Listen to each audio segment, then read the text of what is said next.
we are going to take up the topic sets of class 11.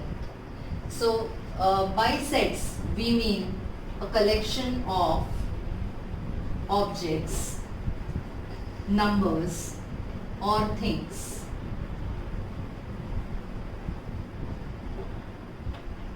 or whatever it is. But what kind of collection?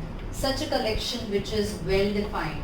Well defined means whoever will specify or write the collection or list the collection will get the same set, same kind of things. So suppose for example, I am going to list the books of a library of a particular school.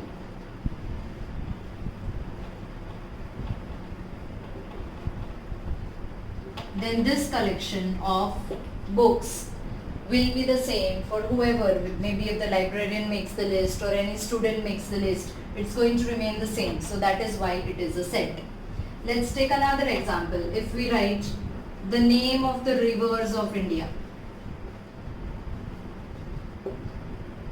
So the list of the rivers will be same without a concern of whoever writes it. So it is again collection of objects which is well defined, and so it is a set. Let's take the list of the cricketers. Cricketers of India who played for IPL in 2019. So this is an example. Now this is again a collection of the name or collection of the cricketers, which is of course well defined. Whoever makes the list will have the same kind of list, so that's a set. But instead of this, if I say the best cricketers, now this list may vary from person to person or from an organization to organization, so it is not a collection which is well defined, or it is not a set. So whenever we have something like best, the most dangerous animal of the world, the best author, then it is not a collection which is to be considered as sets, because set is something which should be the same universally. So that's what we have about the sets. Now let's see how we should write a set and what are the other criteria associated with sets.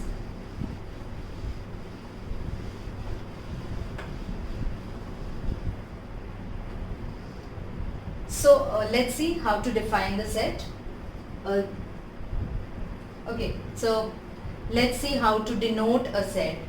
Set is generally denoted with capital letters, say A, B, C and so on. So suppose if I am writing the set of the months of the year. So I have January, February, so not writing the whole word, March, April, and it goes on up till December. So you see I have written in curly brackets. Sets are always written in curly brackets. If I write the natural numbers up till 10, so I'll write 1, 2, 3. So again you see we should write it in curly brackets, and each of this natural numbers which are in the set, they are called elements. Same here, each of these months which we have written here, also those May, June, July, all of those are known as elements. And elements are generally denoted with small letters A, B, C, maybe X, Y, Z, but elements are generally denoted with small letters and sets are denoted with capital letters.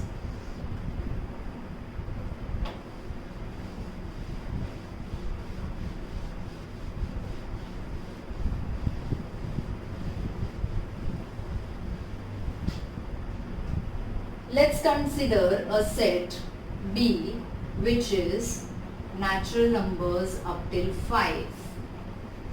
So we see here that 1 is an element of B So I'll write it. 1 is an element of B. So how do we write mathematically, or what is the mathematical notation for this? We write 1 belongs to B, read as 1 belongs to B. This means 1 is an element of B. Same way you can write 2 belongs to B, 3 belongs to B. Now you see 6 is not an element of B, or otherwise 6 does not belong to B. So we write 6 does not belong to B. This reads as does not belong. Down the set of all letters in the word better. So let me denote the set as A. Now we see that we have the letter B, E, then T. So these are all the letters in the word better. Now what have I done here is I have written every single letter which is present in this word. If we notice, by writing here E, I mean E belongs to the set A, belongs to the set A. And this also means the same. So it is no use, or rather meaningless, to write the same letter again and again. So we better write set A is B-E-T-R. Don't repeat the same letter. Don't repeat the same number, same element. If the element is again coming up in the set, then we don't write it. So for example, if I have the equation x square minus 2x plus 1 equal to 0, I want to write the solutions of this equation in a set. So I know that the solution of this equation is, it's a perfect square, x minus 1 the whole square, and so it turns out to be x equal to 1. It is repeated root. So when I write this in set, I will simply write singleton set. Now why did I use the word singleton? Because when there is only one element in the set, it is known as singleton set. Single. So slowly we are moving to the type of set. Okay, so basically we have two ways of representing a set. One is, we are discussing about representing a set. One is rooster form and another is set builder form. Rooster can also be said to be listing form, and set builder can also be property form, because in rooster form we list the elements, so it is known as listing, and in set builder we write the property, so it is known as a property form. Let's take up an example. Say set A again, I am taking 1, 2, 3, 4, 5. So here I have listed all the elements. I can see clearly that 1 is an element of A, 2 is an element of A, and same for 3, 4 and 5. Same thing I want to write as a property. I can write x. What is x here? X is a natural number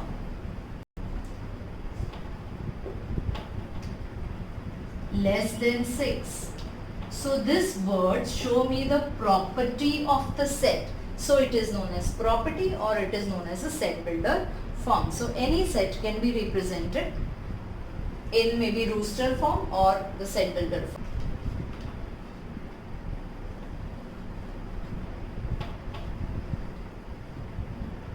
That was the representation of sets. Now sets can be of basically two types: finite sets and infinite sets. A finite set is one where we have finite number of elements. Like I can say set n, which is 1, 2, 3, 4, 5. I'd rather take some other notation, say 8, 6 up till 100.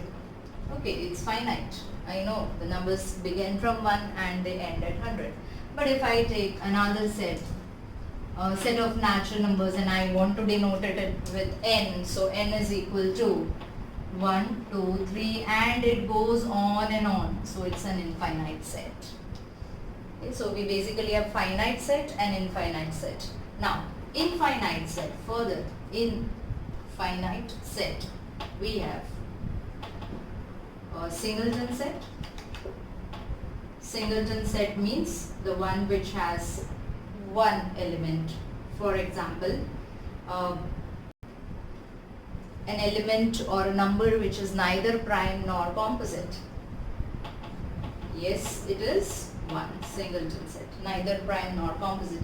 Even prime number, singleton set 2. Then we have non-singleton sets, means those which have more than one element.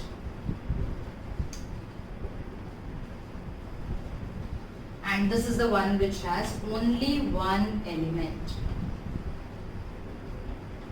We do also have, besides this, empty set or null set, which has no element.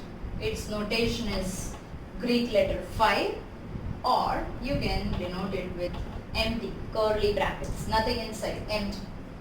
That is empty set or null set. So these were the basics of sets which we took up, the concept, the definition, and for more detailed questions and sums, please follow, give us a like, hit the bell icon for the notification. See you again.